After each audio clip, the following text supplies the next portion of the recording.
Chapter 6, Seth and Enoch. This chapter is based on Genesis 4, verse 25 to chapter 6, verse 2. To Adam was given another son to be the inheritor of the divine promise, the heir of the spiritual birthright. The name Seth, given to this son, signified appointed or compensation. For, said the mother, God hath appointed me another seed instead of Abel whom Cain slew.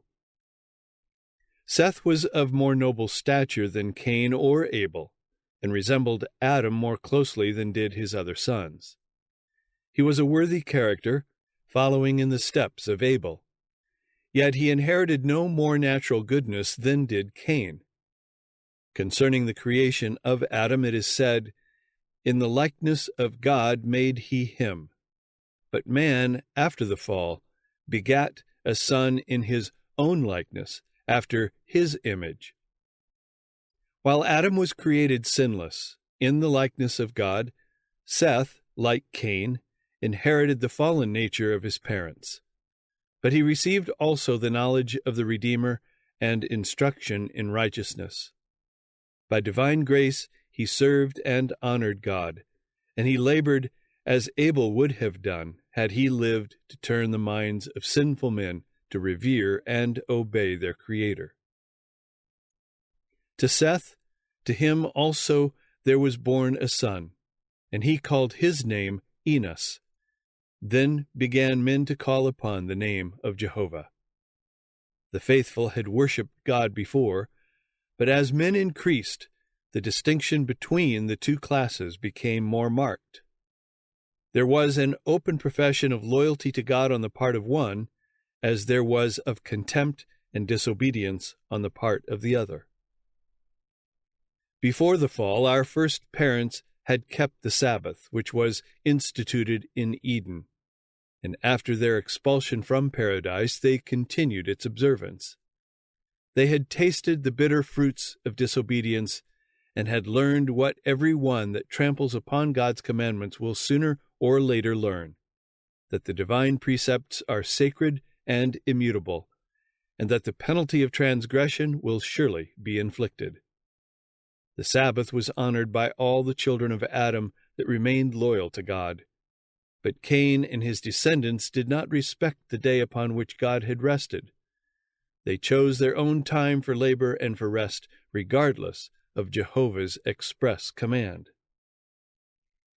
Upon receiving the curse of God, Cain had withdrawn from his father's household.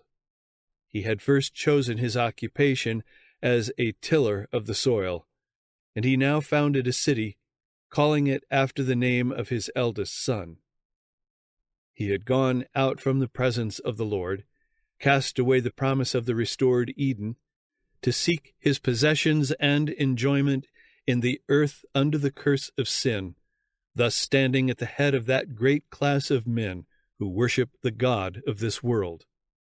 In that which pertains to mere earthly and material progress, his descendants became distinguished. But they were regardless of God, and in opposition to his purposes for man.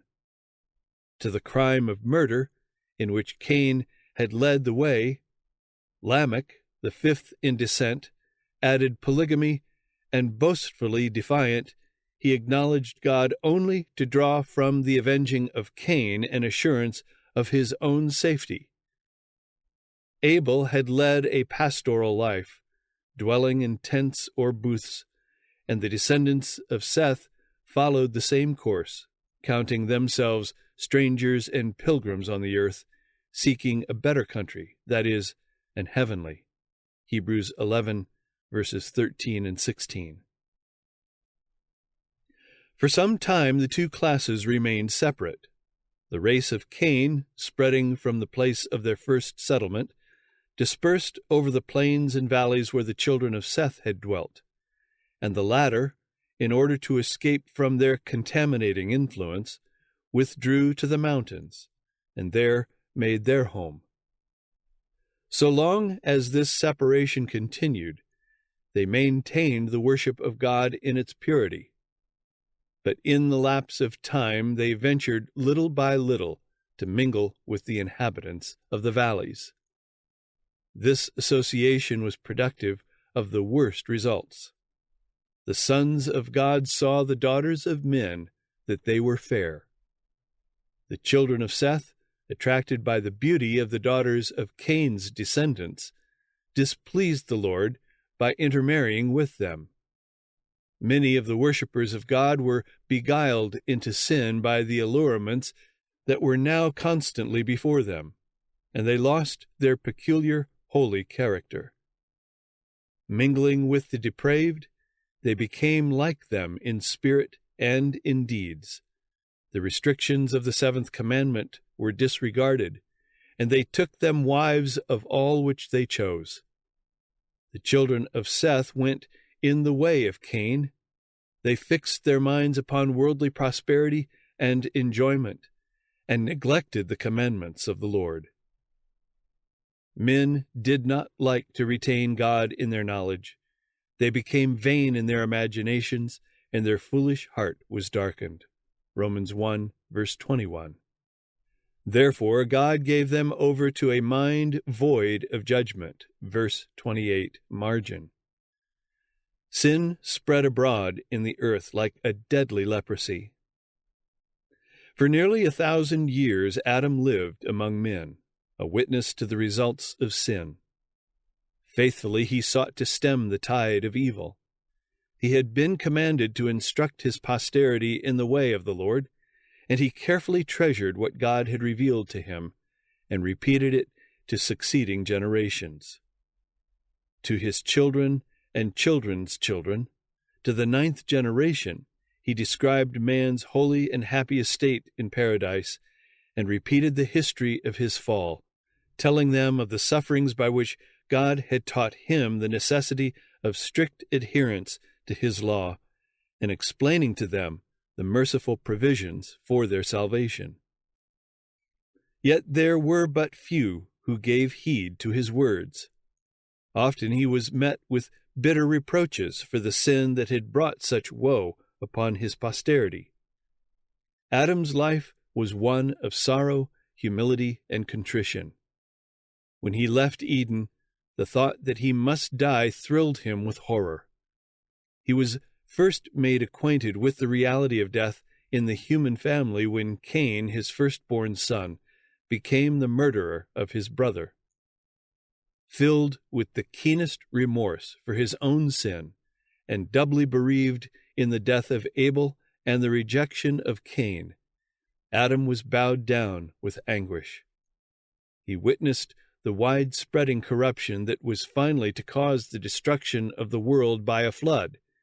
And though the sentence of death pronounced upon him by his Maker had at first appeared terrible, yet after beholding for nearly 1,000 years the results of sin, he felt that it was merciful in God to bring to an end a life of suffering and sorrow. Notwithstanding the wickedness of the antediluvian world, that age was not, as has often been supposed, an era of ignorance and barbarism. The people were granted the opportunity of reaching a high standard of moral and intellectual attainment. They possessed great physical and mental strength, and their advantages for acquiring both religious and scientific knowledge were unrivaled. It is a mistake to suppose that because they lived to a great age, their minds matured late. Their mental powers were early developed, and those who cherished the fear of God and lived in harmony with his will continued to increase in knowledge and wisdom throughout their life. Could illustrious scholars of our time be placed in contrast with men of the same age who lived before the flood, they would appear as greatly inferior in mental as in physical strength. As the years of man have decreased, and his physical strength has diminished, so his mental capacities have lessened. There are men who now apply themselves to study during a period of from 20 to 50 years, and the world is filled with admiration of their attainments. But how limited are these acquirements in comparison with those of men whose mental and physical powers were developing for centuries. It is true that the people of modern times have the benefit of the attainments of their predecessors. The men of masterly minds who planned and studied and wrote have left their work for those who follow. But even in this respect, and so far as merely human knowledge is concerned, how much greater the advantages of the men of that olden time! They had among them for hundreds of years him who was formed in God's image, whom the Creator himself pronounced good, the man whom God had instructed in all the wisdom pertaining to the material world. Adam had learned from the Creator the history of creation. He himself witnessed the events of 9 centuries, and he imparted his knowledge to his descendants. The antediluvians were without books. They had no written records, but with their great physical and mental vigor, they had strong memories, able to grasp and to retain that which was communicated to them, and in turn to transmit it unimpaired to their posterity. And for hundreds of years there were 7 generations living upon the earth contemporaneously, having the opportunity of consulting together and profiting each by the knowledge and experience of all. The advantages enjoyed by men of that age to gain a knowledge of God through his works have never been equaled since. And so far from being an era of religious darkness, that was an age of great light. All the world had opportunity to receive instruction from Adam, and those who feared the Lord had also Christ and angels for their teachers. And they had a silent witness to the truth in the garden of God, which for so many centuries remained among men. At the cherubim-guarded gate of paradise, the glory of God was revealed, and hither came the first worshippers. Here their altars were reared, and their offerings presented. It was here that Cain and Abel had brought their sacrifices, and God had condescended to communicate with them. Skepticism could not deny the existence of Eden while it stood just in sight, its entrance barred by watching angels. The order of creation, the object of the garden, the history of its 2 trees so closely connected with man's destiny, were undisputed facts. And the existence and supreme authority of God, the obligation of his law, were truths which men were slow to question while Adam was among them. Notwithstanding the prevailing iniquity, there was a line of holy men who, elevated and ennobled by communion with God, lived as in the companionship of heaven. They were men of massive intellect, of wonderful attainments. They had a great and holy mission, to develop a character of righteousness, to teach a lesson of godliness, not only to the men of their time, but for future generations. Only a few of the most prominent are mentioned in the Scriptures, but all through the ages God had faithful witnesses, true-hearted worshippers. Of Enoch it is written that he lived 65 years and begat a son. After that he walked with God 300 years. During these earlier years, Enoch had loved and feared God and kept his commandments. He was one of the holy line, the preservers of the true faith, the progenitors of the promised seed. From the lips of Adam he had learned the dark story of the fall, and the cheering one of God's grace as seen in the promise, and he relied upon the Redeemer to come. But after the birth of his first son, Enoch reached a higher experience. He was drawn into a closer relationship with God. He realized more fully his own obligations and responsibility as a son of God.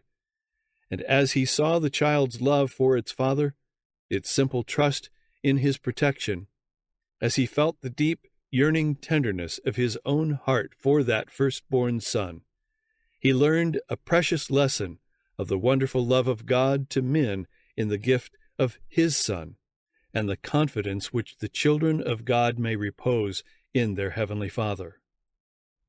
The infinite, unfathomable love of God through Christ became the subject of his meditations day and night, and with all the fervor of his soul he sought to reveal that love to the people among whom he dwelt. Enoch's walk with God was not in a trance or vision, but in all the duties of his daily life. He did not become a hermit, shutting himself entirely from the world, for he had a work to do for God in the world. In the family and in his intercourse with men, as a husband and father, a friend, a citizen, he was the steadfast, unwavering servant of the Lord. His heart was in harmony with God's will, for can two walk together except they be agreed? Amos 3, verse 3. And this holy walk was continued for 300 years. There are few Christians who would not be far more earnest and devoted if they knew that they had but a short time to live, or that the coming of Christ was about to take place. But Enoch's faith waxed the stronger. His love became more ardent with the lapse of centuries. Enoch was a man of strong and highly cultivated mind and extensive knowledge. He was honored with special revelations from God, yet being in constant communion with heaven, with a sense of the divine greatness and perfection ever before him, he was one of the humblest of men. The closer the connection with God, the deeper was the sense of his own weakness and imperfection. Distressed by the increasing wickedness of the ungodly, and fearing that their infidelity might lessen his reverence for God, Enoch avoided constant association with them, and spent much time in solitude, giving himself to meditation and prayer. Thus he waited before the Lord, seeking a clearer knowledge of his will, that he might perform it.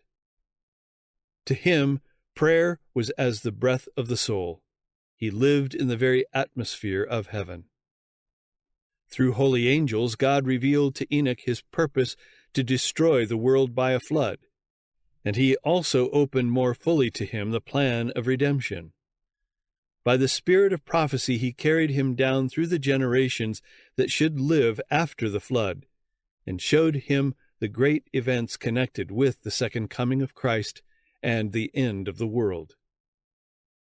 Enoch had been troubled in regard to the dead. It had seemed to him that the righteous and the wicked would go to the dust together, and that this would be their end. He could not see the life of the just beyond the grave. In prophetic vision he was instructed concerning the death of Christ, and was shown his coming in glory, attended by all the holy angels, to ransom his people from the grave. He also saw the corrupt state of the world when Christ should appear the second time, that there would be a boastful, presumptuous, self-willed generation, denying the only God and the Lord Jesus Christ, trampling upon the law and despising the atonement. He saw the righteous crowned with glory and honor, and the wicked banished from the presence of the Lord and destroyed by fire. Enoch became a preacher of righteousness, making known to the people what God had revealed to him. Those who feared the Lord sought out this holy man to share his instruction and his prayers. He labored publicly also, bearing God's messages to all who would hear the words of warning. His labors were not restricted to the Sethites.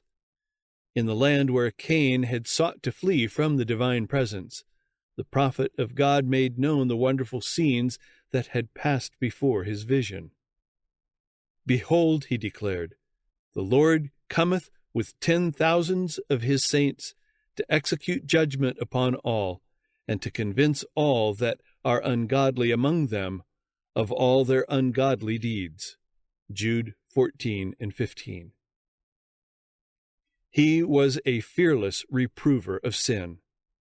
while he preached the love of God in Christ to the people of his time and pleaded with them to forsake their evil ways, he rebuked the prevailing iniquity and warned the men of his generation that judgment would surely be visited upon the transgressor. It was the Spirit of Christ that spoke through Enoch. That Spirit is manifested not alone in utterances of love, compassion, and entreaty. It is not smooth things only that are spoken by holy men. God puts into the heart and lips of his messengers truths to utter that are keen and cutting as a two-edged sword. The power of God that wrought with his servant was felt by those who heard. Some gave heed to the warning and renounced their sins, but the multitudes mocked at the solemn message and went on more boldly in their evil ways.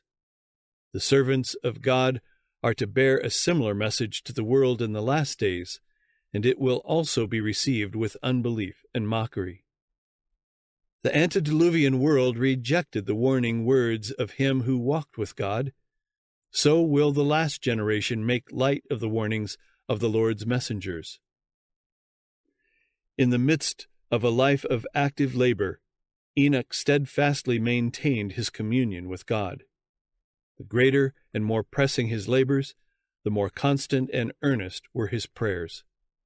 He continued to exclude himself at certain periods from all society. After remaining for a time among the people, laboring to benefit them by instruction and example, he would withdraw to spend a season in solitude, hungering and thirsting for that divine knowledge which God alone can impart. Communing thus with God, Enoch came more and more to reflect the divine image. His face was radiant with a holy light, even the light that shineth in the face of Jesus. As he came forth from these divine communings, even the ungodly beheld with awe the impress of heaven upon his countenance. The wickedness of men had reached such a height that destruction was pronounced against them. As year after year passed on, deeper and deeper grew the tide of human guilt. Darker and darker gathered the clouds of divine judgment. Yet Enoch, the witness of faith, held on his way, warning, pleading, entreating, striving to turn back the tide of guilt and to stay the bolts of vengeance. Though his warnings were disregarded by a sinful, pleasure-loving people, he had the testimony that God approved, and he continued to battle faithfully against the prevailing evil until God removed him from a world of sin to the pure joys of heaven. The men of that generation had mocked the folly of him who sought not to gather gold or silver or to build up possessions here. But Enoch's heart was upon eternal treasures. He had looked upon the celestial city. He had seen the King in his glory in the midst of Zion. His mind, his heart, his conversation were in heaven. The greater the existing iniquity, the more earnest was his longing for the home of God. While still on earth, he dwelt by faith in the realms of light. Blessed are the pure in heart, for they shall see God. Matthew 5, verse 8. For 300 years Enoch had been seeking purity of soul, that he might be in harmony with heaven. For 3 centuries he had walked with God. Day by day he had longed for a closer union. Nearer and nearer had grown the communion, until God took him to himself. He had stood at the threshold of the eternal world, only a step between him and the land of the blessed. And now the portals opened. The walk with God, so long pursued on earth, continued, and he passed through the gates of the holy city, the first from among men to enter there. His loss was felt on earth. The voice that had been heard day after day in warning and instruction was missed. There were some, both of the righteous and the wicked, who had witnessed his departure, and hoping that he might have been conveyed to some one of his places of retirement, those who loved him made diligent search, as afterward the sons of the prophets searched for Elijah, but without avail. They reported that he was not, for God had taken him. By the translation of Enoch, the Lord designed to teach an important lesson. There was danger that men would yield to discouragement because of the fearful results of Adam's sin.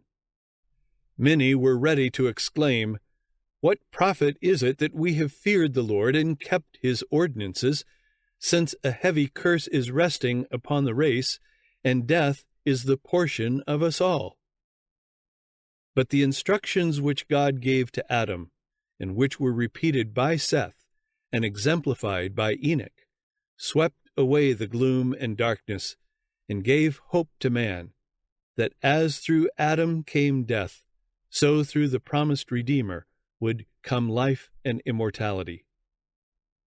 Satan was urging upon men the belief that there was no reward for the righteous or punishment for the wicked, and that it was impossible for men to obey the divine statutes.